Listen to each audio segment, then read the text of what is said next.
ఈరోజు కొత్తగా వచ్చిన ప్రేమ కాదు అది.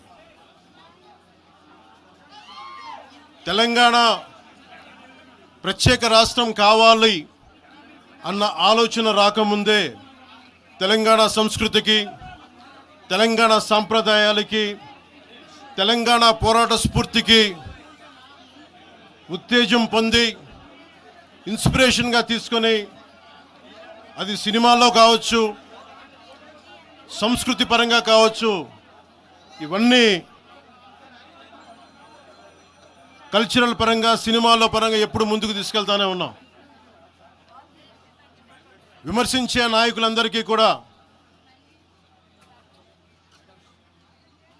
2007లో ఈరోజు విమర్శించే గొంతులు ఎవరు లేవు.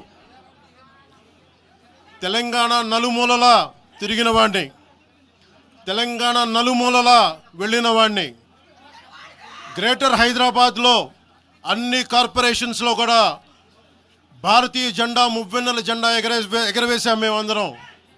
ఈరోజు కొత్తగా వచ్చిన ప్రేమ కాదు ఇది.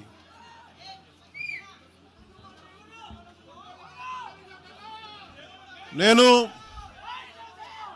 ఏ రోజు కూడా తెలంగాణ బాగుండాలి, మీరు ఒకప్పుడు ఆదిలాబాద్ జిల్లాల్లో నక్సల్ ప్రభావిత ప్రాంతాల్లో ఇప్పుడు విమర్శించే నాయకులు మీరెవరు తిరగల, మీ సౌకర్యాల నుంచి మీరు ఎప్పుడు బయటపడలా. ఆదిలాబాద్ తాండాల్లో, గోండు తాండాల్లో వెళ్ళి తిరిగిన వాళ్ళం, నిలబడ్డ వాళ్ళం. అవసరమైతే గెలుస్తామో లేదో తెలియని పరిస్థితుల్లో కూడా ప్రజలకి దాహం తీర్చడానికి బోర్లు వేయించాం. ఆ రోజు ఓట్లు పడతాయనో, తెలంగాణ కూర్చోబెడితే తెలంగాణలో జనసేన పార్టీ ఉంటుందనో కాదు, మాకు ఇష్టం, నా ప్రేమ నా తెలంగాణ మీద.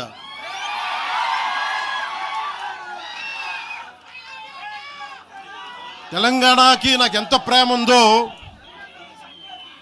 తెలంగాణకి నాకు ఎంత ప్రేమ ఉందో నేను ప్రూవ్ చేసుకోవాల్సిన అవసరం విమర్శించే నాయకులకు లేదు. నేను మీకు చెప్పాల్సిన అవసరం కూడా లేదు.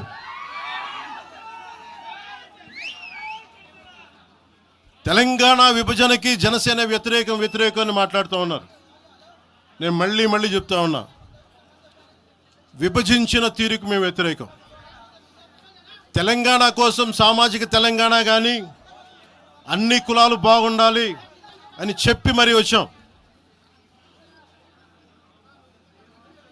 పార్లమెంటు తలుపులు మూసి తెలంగాణని, ఆంధ్రాని విభజించిన తీరు మీద తప్పని చెప్పాను తప్ప తెలంగాణ సంస్కృతి మీద కానీ, తెలంగాణ రాష్ట్ర ఏర్పాటు కానీ ఎప్పుడూ జనసేన వ్యతిరేకం కాదు.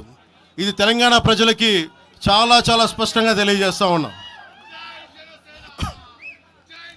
నాకు నిలబడింది కష్టాల్లో ఉన్నప్పుడు ఒక్క నిమిషం సార్, ఒక్క నిమిషం మాట్లాడేవాడిని సార్. తెలంగాణ, ఆంధ్రప్రదేశ్లో నన్ను తిరగనివ్వమని మాట్లాడుతూ ఉంటే నాకు వారాహి అనుమతి ఇచ్చింది తెలంగాణ ప్రజానికి, నాకు అనుమతి ఇచ్చారు. నాకు నేను చాలాసార్లు మా నాయకులందరినీ అడగండి, మనం పార్టీని ఇక్కడ బలపెడదాం అంటే నేను ఒకటే చెప్పా, తెలంగాణ వచ్చిన ఈ సందర్భంలో మనం కూర్చోబెట్టి మాట్లాడితే ముందు అది వేరేగా వెళ్తుంది. తిరగండి, జనసేన ఆశయాలను తీసుకెళ్ళండి, ఆ రోజు సంగతి చూద్దాం, ప్రజలు కోరుకున్న మీద చూద్దాం తప్ప నాకేమి ఇక్కడ కూర్చొని ఆంధ్రప్రదేశ్లోనే అధికారం కోరుకునేవాడిని, తెలంగాణలో నేనే అధికారం కోరుకుంటాను, ఒక మార్పు తప్ప.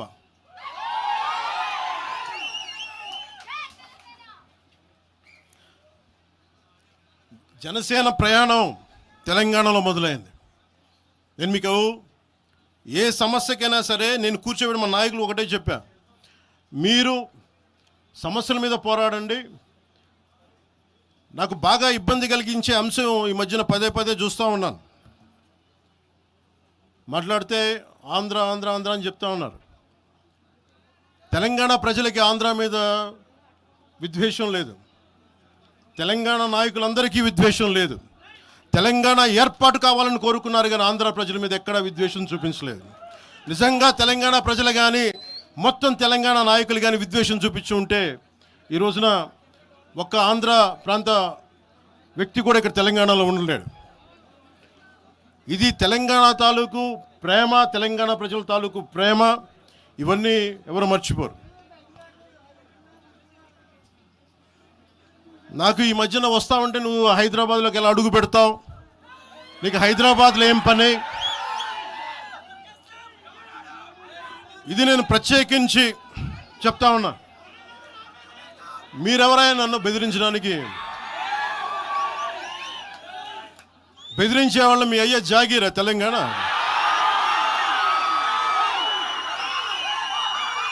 నా మీద దాడులు చేస్తా ఉంటున్నారు కదా. నేను ఓడిపోయినప్పుడు 2019లో ఓడిపోయినప్పుడు మన తెలంగాణ నాయకులు ఒకరే చెప్పారు, అన్నా మా తెలంగాణలో ఉంటే నీకు పరిస్థితి రానిచ్చేవాళ్ళం కాదని చెప్పి. నాకు నిజంగా తెలంగాణ అద్భుతంగా ఉండాలి, యువతకు అద్భుతమైన అవకాశాలు రావాలని కోరుకుంటాను తప్ప నాకు ఇక్కడ కొత్తగా బావుకునేది లేదు, ఏమీ లేదు. బెదిరించే వాళ్ళందరికీ ఒకటే చెప్తున్నా, నా ఇంటి ముందు ఎందుకు పెట్టానంటే ఎవరన్నా దాడి చేయాలంటే సంతోషంగా దాడి, ఇదే నా ఇంటి అడ్రస్, అది మీకు తెలియదు. నాకు అలాంటి భయాలు లేవు. నాకు బాంఛన్ కాల్మొక్త, బాంఛన్ సారు కాల్మొక్త అనే ఉద్దేశం ఉంటే పార్టీ ఎందుకు పెడతామా? అంత భయపడేవాళ్ళంత పార్టీ పెడతామా? మీ ఇష్టానికి మాట్లాడితే మేము భయపడాలా? ఏ రోజున ఒక్క మాట మీకు కేసీఆర్ గారి గురించి కానీ ఇన్ని సంవత్సరాల్లో 12 సంవత్సరాల్లో ఒక్క తెలంగాణ నాయకుడిని ప్రభుత్వం ఏర్పాటు చేసినప్పటి నుంచి ఈ రోజు దాకా ఒక మాటంలా. ఇంకా మా వాళ్ళు తిడతా ఉండేవాళ్ళు, నువ్వు మెత్తబడిపోయి ఏం మాట్లాడలేదని. అడగండి ఒకసారి, అందరిని పేరు పేరున ఒక్కొక్కరిని అడగండి. నీకు పౌరుషం చచ్చిపోయిందా? పౌరుషం చావలా, తెలంగాణ మీద ప్రేమ చావలా. అది తప్పుగా అర్థం చేసుకుంటారు. మీరు అర్థం చేసుకుని నేనేం మాట్లాడను ప్రస్తుతానికి అని చెప్తా. ప్రజలు కోరుకున్నప్పుడు నేను మాట్లాడతా. ఎంత కమిటెడ్గా ఉన్నాను తెలంగాణ కంటే, జనసేన మా వాళ్ళందరూ ఎదురు చూస్తున్నారు తెలంగాణలో జనసేన ఎదగాలని. నేను ఒకటే చెప్పా, ప్రజలు కోరుకునే వరకు మీరు ముందుకు తీసుకెళ్ళండి అని చెప్పి నేను జర్నలిస్ట్ కాలనీలో ఉన్న తెలంగాణ జనసేన పార్టీని కూడా నేను తీసేసాను. మొత్తం హెడ్ క్వార్టర్స్ అంతా మంగళగిరిలో పెట్టిన. నాకు అంత కమిట్మెంట్ తెలంగాణ మీద. ఎందుకంటే నాకు రెచ్చగొట్టడం ఇష్టం లేదు, తగ్గి మాట్లాడా. మీరు ఎన్ని హింసించినా, మీరు ఎన్ని మాటలు మాట్లాడినా, ఆంధ్ర కొడకని తిట్టినా, అరే నా గుండెల్లో తెలంగాణ ఉంది, మీరు ఎన్ని తిట్టినా నేనేం పట్టించుకో. అసలు ఈ గొడవ అంతా ఎందుకు స్టార్ట్ అయింది? ఈ గొడవ అంతా ఎక్కడ స్టార్ట్ అయింది?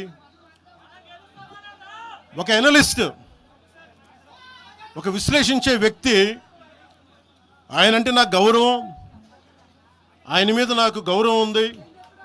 ఆయన తీసుకుపోయి ఓ మీడియాలో మాట్లాడతా అమిత్ షా గారి గురించి మాట్లాడారు. అమిత్ షా గారు నేను మాట్లాడుకున్నామంటే ఆయన విన్నారంటే, ఆయన కూర్చొని తప్పుడు మాటలు మాట్లాడితే దాన్ని ఖండించే. నా మీద మనకు మాట అంటే మన జన సైనికులు ప్రతి చోట ఏదో కూర్చొని ఒక కేసులు పెట్టారు కూడా నాకు తెలియదు. తెలిసిన వెంటనే చెప్పాను, అవన్నీ వదిలేనని చెప్పాను నేను. అవన్నీ మళ్ళీ ప్రెస్ క్లబ్లో పోయి మీరు తిడుతూ ఉంటే, ప్రాంతీయ విద్వేషాలు రెచ్చగొడితే దాంట్లో కూర్చోబెట్టి ఎంతకాలం చేస్తారు?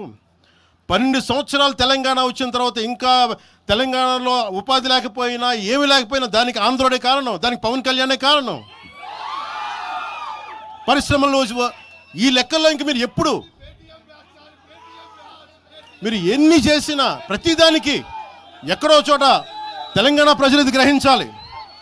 ఉద్యోగాలు రాకపోయినా, ఉపాధాలు రాకపోయినా ప్రతిదానికి ఆంధ్రోడు కారణం అంటే, ఆంధ్ర ప్రజలు నిజంగా ఎందుకు వస్తారు ఇక్కడికి? తెలుగు చిత్ర పరిశ్రమ ఎందుకు వచ్చింది? ఎక్కడో మద్రాసులో ఉండే తెలుగు చిత్ర పరిశ్రమ ఇక్కడ రావడానికి కారణం తెలంగాణ ప్రత్యేక రాష్ట్రం కావాలని కోరుకున్న నాయకులు చెన్నారెడ్డి గారు తీసుకొచ్చారు ఇక్కడికి. ఆయన తీసుకొచ్చారు ఇక్కడికి. 50 సంవత్సరాలు కలిసి ఉన్న రాజధాని ఇక్కడ సడన్గా పోయి మీరు ఇక్కడ రాకూడదు అని కొంతమంది నాయకులు, తెలంగాణ ప్రజలు వేరు. నేను మొదటి రోజు నుంచి చెప్తా ఉన్నా, పాలకులు వేరు,